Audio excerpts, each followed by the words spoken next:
ಸ್ನೇಹಿತರೆ, media masters ನ್ಯೂಸ್ಗೆ ಸ್ವಾಗತ.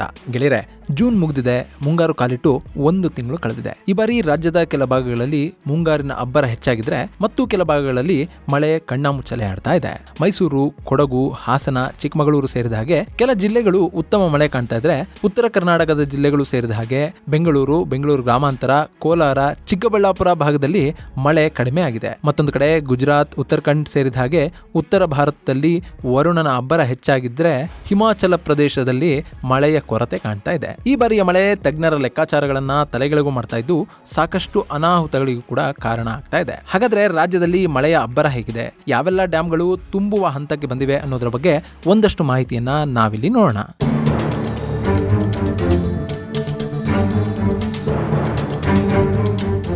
ಗೆಳೆಯರೆ, ಕಳೆದ ಬಾರಿ ಕೈಕೊಟ್ಟಿದ್ದ ಮುಂಗಾರು ಮಳೆ ಈ ವರ್ಷ ಉತ್ತಮ ಆರಂಭವನ್ನು ಪಡೆದಿತ್ತು. ಜೂನ್ 2ರ ಹೊತ್ತಿಗೆ ರಾಜ್ಯಕ್ಕೆ ಕಾಲಿಟ್ಟಿದ್ದ ಮುಂಗಾರು ಆರಂಭದ ದಿನಗಳಲ್ಲಿ ಕಳೆದ 5 ವರ್ಷಗಳಲ್ಲೇ ಅತಿ ಹೆಚ್ಚು ಮಳೆಯನ್ನ ದಾಖಲಿಸಿತು. ವಾಡಿಕೆಯಂತೆ ಜೂನ್ 1ರಿಂದ 10ರವರೆಗೂ 51 ಮಿಲಿಮೀಟರ್ ಮಳೆ ಆಗಬೇಕಿತ್ತು. ಆದ್ರೆ ಆ ಅವಧಿಯಲ್ಲಿ 91 ಮಿಲಿಮೀಟರ್ ಮಳೆಯಾಗಿತ್ತು. ಹೀಗಾಗಿ ರಾಜ್ಯದ ರೈತರು ಖುಷಿಯಾಗಿ ಬಿತ್ತನೆಗೆ ಸಕಲ ಸಿದ್ಧತೆಯನ್ನ ಮಾಡಿಕೊಂಡ್ರು. ಇಂಥ ಸಂದರ್ಭದಲ್ಲಿ ಕೆಲ ದಿನಗಳಿಂದ ಮತ್ತೆ ಯಾಕೋ ಮುಂಗಾರಿನ ಅಬ್ಬರ ಕಡಿಮೆ ಆಗಿದೆ. ರಾಜ್ಯದ ಕೆಲ ಭಾಗಗಳಲ್ಲಿ ಹೆಚ್ಚಿನ ಮಳೆ ಆಗ್ತಿದ್ರೆ ಮತ್ತು ಕೆಲ ಭಾಗಗಳಲ್ಲಿ ಮಳೆ ಮುನಿಸಿಕೊಂಡಂತಿದೆ. ಬೆಂಗಳೂರಿನಲ್ಲೂ ಕೂಡ ಕಳೆದ ಕೆಲ ದಿನಗಳಿಂದ ಹೇಳಿಕೊಳ್ಳುವಷ್ಟು ಮಳೆ ಆಗಿಲ್ಲ.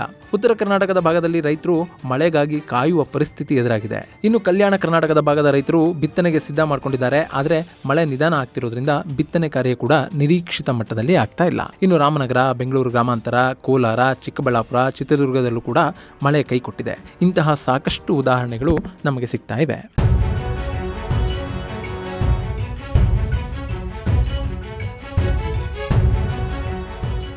ಇದೇ ವೇಳೆ ಕರ್ನಾಟಕದ ಮತ್ತೊಂದು ಕಡೆ ಮಳೆಯ ಆರ್ಭಟ ಮುಂದುವರೆದಿದೆ. ಮೈಸೂರು, ಕೊಡಗು, ಚಿಕ್ಕಮಗಳೂರು ಭಾಗದಲ್ಲಿ ಮಳೆಯ ಅಬ್ಬರ ಜೋರಾಗಿದ್ದು, ಕಾವೇರಿ ಜಲಾನಯನ ಪ್ರದೇಶದಲ್ಲಿ ಉತ್ತಮ ಮಳೆ ಆಗ್ತಾ ಇದೆ. ಹೀಗಾಗಿ ಕಾವೇರಿಯ ಒಡಲು ತುಂಬುತ್ತಾ ಇದೆ. ಕೆಆರ್ಎಸ್ ಅಣೆಕಟ್ಟಿಗೆ 10,000ಕ್ಕೂ ಹೆಚ್ಚು ಕ್ಯೂಸೆಕ್ ನೀರು ಹರಿದು ಬರ್ತಾ ಇದೆ. ಜುಲೈ 1ರ ಲೆಕ್ಕಾಚಾರವನ್ನು ನೋಡಿದ್ರೆ ಕೆಆರ್ಎಸ್ನಲ್ಲಿ 96.5 ಅಡಿಗಳಷ್ಟು ನೀರಿದೆ. ಹೀಗಾಗಿ ಜುಲೈ ಮೊದಲ ವಾರದಲ್ಲೇ ಕೆಆರ್ಎಸ್ ಜಲಾಶಯ 100 ಅಡಿಗಳನ್ನು ದಾಟುವ ಸಾಧ್ಯತೆ ಇದೆ. ಇನ್ನು ಕೊಡಗಿನಲ್ಲಿ ಮಳೆ ಹೆಚ್ಚಾಗಿರೋದ್ರಿಂದ ಹಾರಂಗಿ ಜಲಾಶಯದಲ್ಲಿ 3.8 TMC ಅಷ್ಟು ನೀರು ಸಂಗ್ರಹ ಆಗಿದೆ. ಅಲ್ಲಿಗೂ ಕೂಡ 1,000ಕ್ಕೂ ಹೆಚ್ಚು ಕ್ಯೂಸೆಕ್ ನಷ್ಟು ನೀರು ಹರಿದು ಬರ್ತಾ ಇದೆ. ಹಾಗೇನೆ ಕಬಿನಿ ಜಲಾಶಯಕ್ಕೆ 5,000ಕ್ಕೂ ಹೆಚ್ಚು ಕ್ಯೂಸೆಕ್ ನೀರು ಹರಿದು ಬರ್ತಾ ಇದ್ದು, ಇನ್ನು 2,284 ಅಡಿಗಳಷ್ಟು ಎತ್ತರದ ಡ್ಯಾಂನಲ್ಲಿ ಸದ್ಯಕ್ಕೆ 2,277 ಅಡಿಗಳಷ್ಟು ನೀರು ಸಂಗ್ರಹ ಆಗಿದೆ. ಜಲಾಶಯ ಸಂಪೂರ್ಣ ತುಂಬುವುದಕ್ಕೆ ಕೇವಲ 7 ಅಡಿಗಳಷ್ಟೇ ಬಾಕಿ ಇದೆ. ಇಲ್ಲಿ ಈ 3 ಜಲಾಶಯಗಳ ಬಗ್ಗೆನೇ ಮೊದಲು ಮಾಹಿತಿ ಕೊಡ್ತಾ ಇರೋದಕ್ಕೆ ಕಾರಣ, ಈ ಜಲಾಶಯಗಳೇ ತಮಿಳುನಾಡಿನ ಜೊತೆ ಸಂಘರ್ಷಕ್ಕೆ ಕಾರಣ ಆಗ್ತಾ ಇರೋದು. ಗೆಳೆಯರೆ, ಈ ಜಲಾಶಯಗಳು ಬೇಗ ತುಂಬಿಬಿಟ್ರೆ ತಮಿಳುನಾಡಿಗೆ ನೀರು ಹರಿದು ಹೋಗುತ್ತೆ. ಹಾಗಾದಾಗ ಯಾವುದೇ ಸಮಸ್ಯೆ ಇರೋದಿಲ್ಲ. ಆದ್ರೆ ಮಳೆ ಕಡಿಮೆ ಆಗಿ ಡ್ಯಾಂಗಳು ತುಂಬದೇ ಇದ್ರೆ ಸಮಸ್ಯೆಗಳು ಹೆಚ್ಚಾಗ್ಬಿಡುತ್ತವೆ. ಹಾಗೆ ನೋಡಿದ್ರೆ ಜೂನ್ನಲ್ಲಿ 10 TMC, ಜುಲೈನಲ್ಲಿ 34, ಆಗಸ್ಟ್ನಲ್ಲಿ 50, ಸೆಪ್ಟೆಂಬರ್ನಲ್ಲಿ 40, ಅಕ್ಟೋಬರ್ನಲ್ಲಿ 22 TMC, ನವೆಂಬರ್ನಲ್ಲಿ 15 ಹಾಗೂ ಡಿಸೆಂಬರ್ನಲ್ಲಿ 8 TMC ಅಷ್ಟು ನೀರನ್ನ ತಮಿಳುನಾಡಿಗೆ ಹರಿಸಬೇಕಾಗಿದೆ. ಸೊ ಜೂನ್ ನಿಂದ ಡಿಸೆಂಬರ್ ವರೆಗೂ ಒಟ್ಟು 179 TMC ಅಷ್ಟು ನೀರನ್ನ ಹರಿಸಬೇಕು. ಅಂದ್ರೆ ಈ 6 ತಿಂಗಳಲ್ಲಿ ಪ್ರತಿದಿನ 1 TMC ಅಷ್ಟು ನೀರು ತಮಿಳುನಾಡಿಗೆ ಹರಿದೋಗ್ಬೇಕು. ಆದ್ರೆ ಉತ್ತಮ ಮಳೆ ಆದಾಗ ಏನಾಗುತ್ತೆ ಅಂದ್ರೆ, ಕಾವೇರಿ ಹಾಗೂ ಕಬಿನಿಯಿಂದ 40ರಿಂದ 50,000 ಕ್ಯೂಸೆಕ್ ನೀರು ಹರಿದು ಹೋಗುತ್ತೆ. ಹೀಗಾದಾಗ ಒಂದೇ ದಿನಕ್ಕೆ 4-5 TMC ಅಷ್ಟು ನೀರು ತಮಿಳುನಾಡನ್ನ ಸೇರುತ್ತೆ. ಸೊ ಜುಲೈ ಹಾಗೂ ಆಗಸ್ಟ್ ತಿಂಗಳಲ್ಲಿ ಉತ್ತಮ ಮಳೆ ಬಿದ್ದು ಈ ಡ್ಯಾಂಗಳು ತುಂಬಿಬಿಟ್ರೆ 60 ದಿನಗಳಲ್ಲಿ ಸರಿಸುಮಾರು 120ರಿಂದ 130 TMC ಅಷ್ಟು ನೀರು ಹರಿದು ಹೋಗುತ್ತೆ. ಇದರಿಂದ ನಮ್ಮ ರಾಜ್ಯದ ಅಣೆಕಟ್ಟೆಗಳ ಮೇಲೆ ಆ ನಂತರ ಹೆಚ್ಚು ಭಾರ ಬೀಳೋದಿಲ್ಲ. ಒಂದು ವೇಳೆ ಜುಲೈ ಹಾಗೂ ಆಗಸ್ಟ್ ನಲ್ಲಿ ನೀರು ಹರಿಯದೇ ಇದ್ದ ಸಂದರ್ಭದಲ್ಲಿ 2 ರಾಜ್ಯಗಳ ನಡುವೆ ಸಮಸ್ಯೆಗಳು ಕಾಣಿಸಿಕೊಳ್ಳುತ್ತೆ. ಹೀಗಾಗಿ ಈ 2 ತಿಂಗಳಲ್ಲಿ ಕಾವೇರಿ ಕೊಳದಲ್ಲಿ ಉತ್ತಮ ಮಳೆ ಬೀಳಬೇಕು ಅಂತ ಜನ ಹಾಗೂ ಸರ್ಕಾರಗಳು ಬಯಸೋದು. ಈ ಬಾರಿ ಅಂತ ವಿಶ್ವಾಸವನ್ನೇನೋ ಮಳೆ ಕೊಡ್ತಾ ಇದೆ. ಆದ್ರೆ ಅದು ಎಷ್ಟರ ಮಟ್ಟಿಗೆ ಮುಂದುವರಿಯುತ್ತೆ ಅನ್ನೋದನ್ನ ಕಾದು ನೋಡಬೇಕು.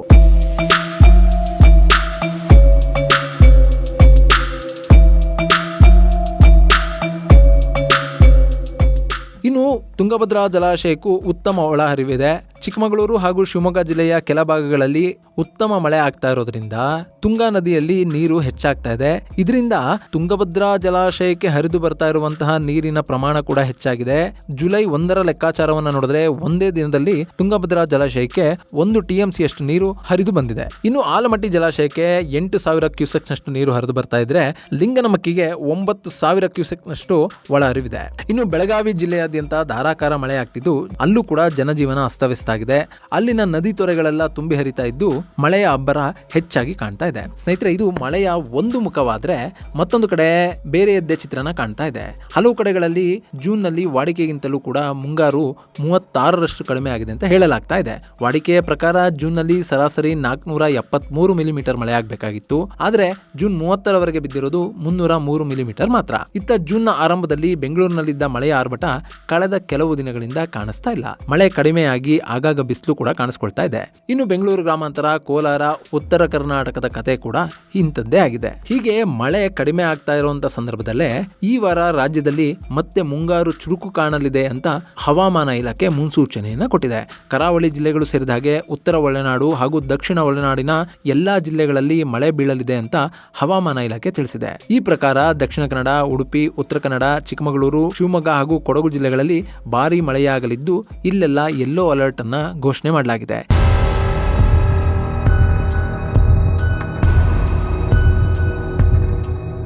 ಇನ್ನು ಉತ್ತರ ಒಳನಾಡು ಹಾಗೂ ದಕ್ಷಿಣ ಒಳನಾಡಿನಲ್ಲಿ ಕೂಡ ವ್ಯಾಪಕವಾಗಿ ಮಳೆ ಆಗುತ್ತೆ ಅಂತ ಹವಾಮಾನ ಇಲಾಖೆ ಹೇಳ್ತಾ ಇದೆ. ಹೀಗೆ ಮಳೆ ರಾಜ್ಯದಲ್ಲಿ ಕಣ್ಣಾಮುಚ್ಚಾಲೆ ಆಡ್ತಾ ಇದ್ರೆ ಅತ್ತ ಉತ್ತರ ಭಾರತದಲ್ಲಿ ಮಳೆಯ ಅಬ್ಬರ ಜೋರಾಗಿದೆ. ಗುಜರಾತ್ನಲ್ಲಿ ಮಳೆಗೆ ಸಮಸ್ಯೆಗಳು ಕಾಣಿಸಿಕೊಂಡಿವೆ.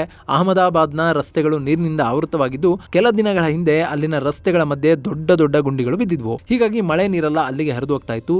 ಆ ಫೋಟೋವನ್ನ ಹಂಚಿಕೊಂಡಿದ್ದ ಕೇರಳ ಕಾಂಗ್ರೆಸ್ ಅಹಮದಾಬಾದ್ನಲ್ಲಿ ಮಳೆ ನೀರು ಇಂಗು ಗುಂಡಿಯನ್ನ ಸರ್ಕಾರ ರಸ್ತೆಯ ಮಧ್ಯವೇ ಉದ್ಘಾಟನೆ ಮಾಡಿದೆ ಅಂತ ಗುಜರಾತ್ ಸರ್ಕಾರಕ್ಕೆ ಚಾಟಿ ಬೀಸಿತ್ತು. ಇನ್ನು ಉತ್ತರಾಖಂಡ್ನಲ್ಲಿ ಮಳೆಯ ಅಬ್ಬರ ಹೆಚ್ಚಾಗಿದ್ದು ಪ್ರವಾಹಕ್ಕೆ ಕಾರ್, ಬಸ್ಗಳೆಲ್ಲ ಕೊಚ್ಕೊಂಡು ಹೋದ ಘಟನೆ ಇತ್ತೀಚೆಗೆ ನಡೆದಿದೆ. ಈ ಬಾರಿ ಮಳೆ ವಿಪರೀತ ಪ್ರಮಾಣದಲ್ಲಿದ್ದು ಪ್ರವಾಸಿಗರು ಕೂಡ ಸಂಕಷ್ಟಕ್ಕೆ ಸಿಲುಕುವಂತಾಗಿದೆ. ನದಿಯಲ್ಲಿ ಕೊಚ್ಚಿ ಹೋದ ಕಾರ್ಗಳನ್ನ ಕ್ರೇನ್ಗಳ ಸಹಾಯದಿಂದ ಮೇಲಕ್ಕೆತ್ತಿದ್ದು ಮಳೆಯ ರೌದ್ರತೆಗೆ ಸಾಕ್ಷಿಯಾಗಿದೆ. ಅಲ್ಲಿನ ಸುಖಿ ನದಿ ಉಕ್ಕಿ ಹರಿತಾ ಇರೋದು ಇಷ್ಟೆಲ್ಲ ಸಮಸ್ಯೆಗಳಿಗೆ ಕಾರಣ ಅಂತ ಹೇಳಲಾಗ್ತಾ ಇದೆ. ಇನ್ನು ಇತ್ತೀಚೆಗೆ ದೆಹಲಿಯಲ್ಲೂ ಕೂಡ ಭಾರಿ ಪ್ರಮಾಣದ ಮಳೆ ಬಿದ್ದಿತ್ತು. ಅದರಿಂದ ಅಲ್ಲೂ ಕೂಡ ಸಾಕಷ್ಟು ಸಮಸ್ಯೆಗಳು ಆಗಿದ್ವು ಅನ್ನೋದನ್ನ ನಾವಿಲ್ಲಿ ಮರೆಯಾಗಿಲ್ಲ. ಇನ್ನು ಅಸ್ಸಾಂನಲ್ಲಿ ಪ್ರವಾಹ ಉಂಟಾಗಿ 10 ಜನ ಸಾವನ್ನಪ್ಪಿದ್ರು, ಲಕ್ಷಾಂತರ ಜನ ನಿರ್ವಸತಿಕರಾಗಿದ್ರು ಅನ್ನೋದನ್ನ ನಾವಿಲ್ಲಿ ನೆನಪಿಸಿಕೊಳ್ಳಲೇಬೇಕು. ಆದ್ರೆ ಹಿಮಾಚಲ ಪ್ರದೇಶದಲ್ಲಿ ಈ ಬಾರಿ ಮಳೆ ಸಾಕಷ್ಟು ಕೊರತೆಯನ್ನ ಉಂಟು ಮಾಡಿದೆ. 43% ಮಳೆಯ ಕೊರತೆಯಾಗಿದೆ ಅಂತ ಅಲ್ಲಿನ ಹವಾಮಾನ ಇಲಾಖೆ ಹೇಳಿದೆ. ಸಾಮಾನ್ಯವಾಗಿ ಜೂನ್ ತಿಂಗಳಲ್ಲಿ ಹಿಮಾಚಲ ಪ್ರದೇಶದಲ್ಲಿ 101.5 ಮಿಲಿಮೀಟರ್ ನಷ್ಟು ಮಳೆ ಆಗುತ್ತೆ. ಆದ್ರೆ ಈ ಬಾರಿ ಅಲ್ಲಿ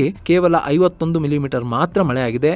ಅಲ್ಲಿನ 12 ಜಿಲ್ಲೆಗಳಲ್ಲಿ ಮಳೆಯ ಕೊರತೆ ಹೆಚ್ಚಾಗಿದೆ. ಇನ್ನು ಜೂನ್ ತಿಂಗಳಲ್ಲಿ ದಕ್ಷಿಣ ಭಾರತದಲ್ಲಿ ಬಿದ್ದ ಒಟ್ಟು ಮಳೆಯ ಪ್ರಮಾಣವನ್ನು ನೋಡಿದ್ರೆ 17% ಹೆಚ್ಚು ಮಳೆಯಾಗಿದೆ ಅನ್ನೋ ಮಾಹಿತಿಯನ್ನ IMD ಕೊಡ್ತಾ ಇದೆ. ಆದ್ರೆ ಕೇರಳ ಹಾಗೂ ಕರ್ನಾಟಕದ ಹಲವು ಭಾಗಗಳಲ್ಲಿ ಮಳೆಯ ಕೊರತೆ ಇದೆ ಅನ್ನೋದನ್ನು ಕೂಡ ಹವಾಮಾನ ಇಲಾಖೆ ಹೇಳಿದೆ. ಒಟ್ಟಿನಲ್ಲಿ ಈ ಬಾರಿಯ ಮಳೆ ಕೆಲ ಕಡೆಗಳಲ್ಲಿ ಭಾರಿ ಪ್ರಮಾಣದಲ್ಲಿ ಸುರಿತಾ ಇದ್ರೆ ಇನ್ನು ಕೆಲವು ಕಡೆಗಳಲ್ಲಿ ಮುಖವನ್ನೇ ತೋರಿಸ್ತಾ ಇಲ್ಲ. ಇದು ಈ ಬಾರಿ ದೇಶದ ಕೃಷಿಯ ಮೇಲೆ ಹೇಗೆ ಪರಿಣಾಮವನ್ನ ಬೀರುತ್ತೆ ಅನ್ನೋದಕ್ಕೆ ಕಾಲವೇ ಉತ್ತರಿಸಬೇಕು. ಸದ್ಯಕ್ಕೆ ಜುಲೈನಲ್ಲಿ ಉತ್ತಮ ಮಳೆ ಆಗಬಹುದು ಅನ್ನೋ ನಿರೀಕ್ಷೆ ಇದೆ. ಈ ತಿಂಗಳಲ್ಲಿ ಮಳೆರಾಯ ಏನು ಮಾಡ್ತಾನೆ ಅನ್ನೋದನ್ನ ಕಾದು ನೋಡೋಣ. ಇದು ಗೆಳೆಯರೆ ಜೂನ್ ನಲ್ಲಿ ಸುರಿದ ಮಳೆಯ ಬಗ್ಗೆ ಹಾಗೂ ರಾಜ್ಯದ ಡ್ಯಾಮ್ಗಳ ಸ್ಥಿತಿಗತಿಯ ಬಗ್ಗೆ ಒಂದಷ್ಟು ಮಾಹಿತಿ. ಮುಂದಿನ ವಿಡಿಯೋದಲ್ಲಿ ಮತ್ತೊಂದು ವಿಶೇಷವನ್ನ ನಿಮ್ಮ ಮುಂದಿಡ್ತೀನಿ. ಅಲ್ಲಿವರೆಗೂ ನಮಸ್ಕಾರ.